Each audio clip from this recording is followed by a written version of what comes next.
kedua, bahasa juga sifatnya immutable. Tidak bisa dipertukarkan. Tidak bisa dibolak-balik. Gimana kalau diganti, ini namanya kacamata, ini mikrofon. Tidak bisa. Sifatnya immutable. Jadi tandanya arbitrer, sifatnya seperti hukum yang tidak bisa ditawar karena kita mewarisi dari nenek moyang kita. Ya memang sudah itu namanya. Kamu tidak bisa protes misalnya, kenapa ya namanya kok Indonesia? Dulu disepakati itu sudah. Dari nenek moyang. Kurang keren Pak, kasih nama-nama yang agak gaul dikit lah. Daripada nanti dicela sama orang Malaysia, Indonesia disingkat jadi Indon. Tidak enak Pak, kita ganti yang agak keren dikit lah, yang ada Inggris-Inggrisnya misalnya. Tidak bisa, itu sudah kesepakatan. Sifatnya arbitrer. Kenapa kamu susah mengubah? Karena masyarakat itu biasanya tidak ambil pusing dengan itu. Kamu tanya paling juga dimarahi.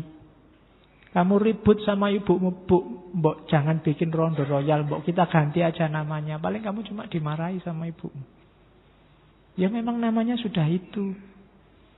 Jadi masyarakat males menghabiskan energi hanya untuk nomenklatur, hanya untuk ganti tata nama. Oke, jadi bahasa itu sifatnya arbitrer dan tidak bisa ditukar-tukar. Itu ya itu.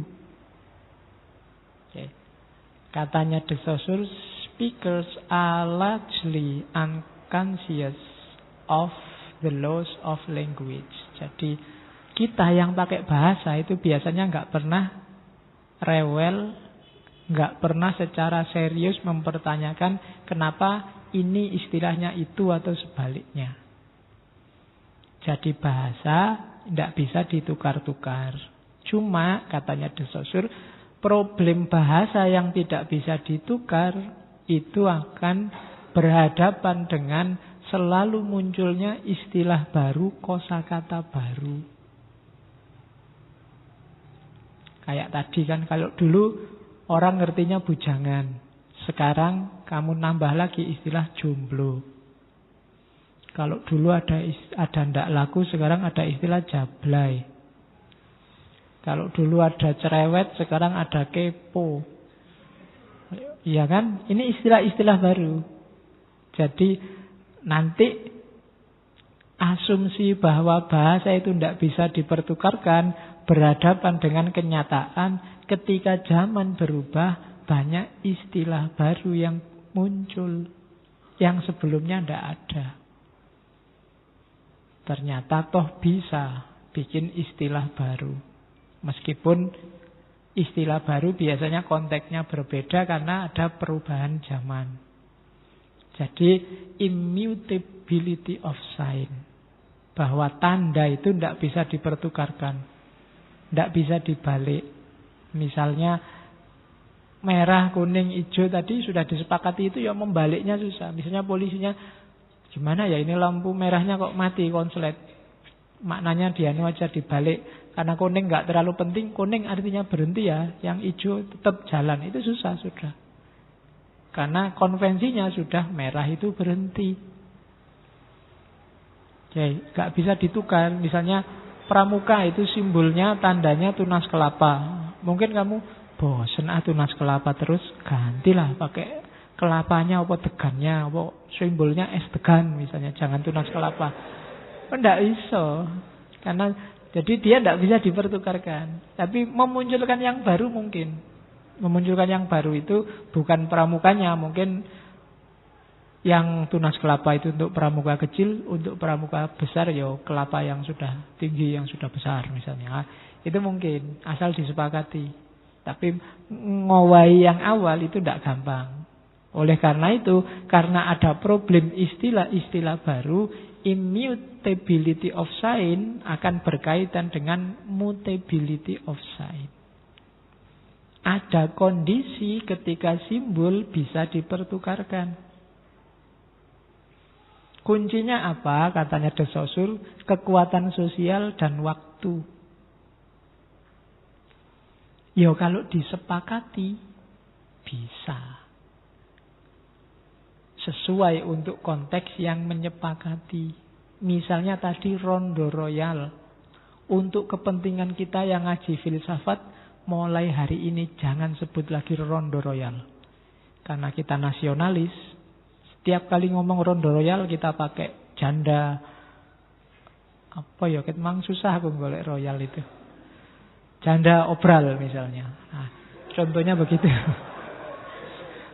Royal itu kan obralan tuh, royal. Oke. Jadi ya kayak Ambarukmo royal itu kan, Ambarukmo. Jadi kekuatan sosial yang tangguh atau perubahan waktu. Di situ misalnya tak kasih contoh MOS. MOS itu dulu ya tikus. Tapi sekarang kan enggak. Hubungannya sama komputer, MOS itu enggak cuma tikus. Jadi perempuan itu biasanya jijik sama MOS, kecuali MOS-nya komputer. Malah dipegang-pegang. Oke, diputer-puter. Itu MOS-nya komputer. Kamu kok ketawa kalau ngomong tentang itu? Ya, referensimu mesti ke situ. Oke, wong belum punya pacar kok membayangkan MOS dipegang-pegang. Ya sementara dipegang sendiri. Jadi kenapa? Ya jangan sering-sering, sabun mahal. Jadi mutebis. Sudahlah, neng masjid ngomong gitu kamu itu. Jadi sign juga bisa bertukar. Namanya mutability of sign. Asal kekuatan sosialnya cukup dan ada waktu. Lama-lama juga kepo itu enggak banyak orang kenal, lama-lama juga populer. Jomblo itu enggak banyak orang kenal, lama-lama juga populer. Oke, sekarang prinsipnya. Jadi ini prinsip-prinsip umum semiotik, semiologinya De Saussure. Yang pertama, prinsip struktural. Ini tadi sudah kita jelaskan. Relasi sifatnya struktur. Tanda itu ada dalam jaringan, sifatnya struktur. Prinsip pertama. Prinsip kedua, prinsip unity, kesatuan. Jadi tanda itu kesatuan antara tandanya, antara yang ditandai dengan yang menandai, antara lampu merah sama berhenti, antara lampu hijau sama jalan. Itu namanya prinsip unity.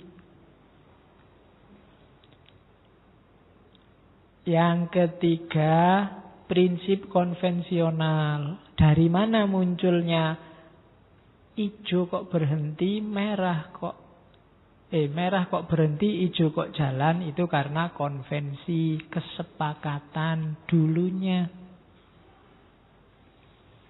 1 + 1 2 itu awalnya kesepakatan. Kemudian dia dianggap jadi hukum. Jadi tanda itu ya diawali dari sepakat. Tunas kelapa hubungannya apa sama pramuka, itu dulu disepakati saja. Indonesia kok merah putih, ya itu dulu disepakati. Kok burung Garuda, ya konvensi. Apa ndak pakai burung yang lain yang lebih Indonesia? Ya, kasuari, cendrawasih, ya, burung banyak di Indonesia burung. Baik yang terbang maupun yang ndak bisa terbang. Yo, banyak tuh burung yang ndak bisa terbang. Ya. Terus diteruskan mesti runo kamu. Yang keempat, pokoknya pikiranmu ndak lepas dari itu. Itu karena referensimu itu. Yang keempat, sinkronik. Sinkronik itu, ya tanda itu sifatnya stabil, arbitrer tadi. Nanti ada sendiri penjelasannya tentang sinkronik. Terus prinsip representasi. Jadi tanda itu merepresentasikan realitas yang jadi rujukannya. Jadi misalnya jenggot, representasi kepatuhan pada sunnah. Nah, representasi itu kepatuhannya, bentuknya jenggot. Yang tadi kening, bathuk yang hitam, representasi dari apa? Banyak min asari sujud, banyaknya sholat, banyaknya sujud. Nah, tidak penting hitamnya, karena yang penting yang diwakili, yaitu apa? Banyak sujudnya. Jadi sifatnya representatif. Mungkin sama-sama keningnya hitam, mungkin nggak representasi itu. Mungkin kamu habis kejedot apa-apa terus hitam. Nah, itu yang penting bukan hitamnya ini. Jadi kamu nggak harus wow kalau ada orang keningnya hitam. Biasa saja, tergantung itu representasi dari apa. Jangan marah-marah, jangan overestimate, juga jangan underestimate. Biasa aja. Orang pakai jubah kok kamu mencak-mencak, ya biar aja, hak dia pakai jubah. Tinggal kamu lacak, ketika dia pakai jubah itu representasi dari apa. Mungkin dia ingin kebebasan yang mutlak. Jadi kalau pakai jubah kan enak, longgar, kayak daster, bebas. Ke kamar mandi nggak repot-repot sabuk, nggak repot, tinggal diangkat. Loh kan ada, itu berarti representasi praktis, nggak ribet. Jadi nggak melulu representasi dari misalnya kepatuhan, ketaatan pada sunnah. Ya banyak yang kayak gitu. Ada juga yang tidak. Tergantung dia representasi dari apa dulu. Ya kayak orang ikut demo ke Jakarta. Niatnya apa, mewakili apa, dalam konteks apa. Ada yang memang ingin protes Ahok, ada yang memang ingin ke Jakarta gratis. Macam-macam. Tinggal kamu memaknainya apa. Maka kamu nggak harus marah-marah. Semua yang ke Jakarta kamu marahi. Atau yang pro, semua yang ke Jakarta dipuji-puji. Semua yang mengkritik Jakarta dimarah-marahi juga. Sampai roti-roti, tukang roti sekarang ikut dimarahi. Oh ya. Oke. Habis energi kita hanya untuk itu ya. Oke. Anggap saja ya, macam-macam. Mesti macam-macam kok memang orang itu. Tergantung dia representasi dari apa. Nah itu prinsip 1, 2, 3, 4, 5. 5 prinsipnya. Sekarang kita masuk ke teorinya. Sejak tadi belum teori ya. Tinggal setengah sekarang. Nah, Ferdinand de Saussure yang paling terkenal adalah konsepnya tentang sign, signifier, signified. Tanda, penanda, dan petanda. Ya. Istilah-istilah yang bikin kamu trauma kalau membaca buku filsafat. Ada penanda, petanda, tanda. Aduh, sumpek. Oke, sign, signifier, signified. Kalau tanda, ya tandanya. Sign. Lampu merahnya, tunas kelapanya, itu sign. Oke. Kalau signifier adalah apa yang kamu pahami dari tanda itu. Sound image, bahasanya sound image itu kalau lampu merah, ya lampu yang warnanya merah. Kalau tunas kelapa, ya kelapa yang masih balita, balita yang masih kecil. Iya, kecil kan balita. Yang masih bayi, namanya tunas kelapa. Itu jadi yang kamu pahami dari simbolnya kan itu. Burung Garuda ya burung yang Garuda. Bendera merah putih ya bendera yang warnanya merah dan putih. Itu signifier. Kalau signified konsepnya merah itu berani, putih itu suci. Itu signified. Jadi tanda itu kita maknanya apa sekarang? Garuk-garuk kepala. Nah, garuk-garuk kepala ini namanya tanda. Signifiernya kamu pahami apa sih? Ya ini kepala yang sedang digaruk oleh tangan. Signifiednya di balik garuk kepala ada apa? Oh mungkin gak pernah keramas. Oh mungkin sedang stres. Oh mungkin sedang iseng, itu signified. Jadi sign, signifier, signified. Tanda itu gabungan antara signifier dan signified. Kelihatannya dan maknanya. Itu namanya tanda. Lampu merah yang artinya berhenti, itu sign namanya. Tapi lampu merah yang artinya ya lampu merah, dia bukan sign. Di kamarmu misalnya, karena mau tidur lampunya kamu nyalain merah. Nah, itu bukan tanda ya lampu yang warnanya merah. Artinya tidak berhenti. Kalau kamu mau tidur ya tidur aja. Jangan, kok merah, berhenti ini berarti. Enggak. Ya, karena lampu merah di kamarmu makna dia bukan sign, dia bukan tanda. Dia hanya lampu yang warnanya merah. Yang sign itu lampu merah yang di pinggir jalan, karena dia ada signifier, ada signified-nya. Garuk-garuk ini ya kalau garuk-garuk biasa ya dia bukan tanda apa-apa, yang memang sekedar gatel. Tapi kalau ngajari kamu bolak-balik tidak paham-paham, ini tanda, ini stres ini mulai, sumpek ini mulai. Itu ada maknanya, tidak sekedar garuk-garuk. Minum kalau karena haus, ya ini bukan tanda. Dia tidak ada signified-nya. Maknanya ya minum ini.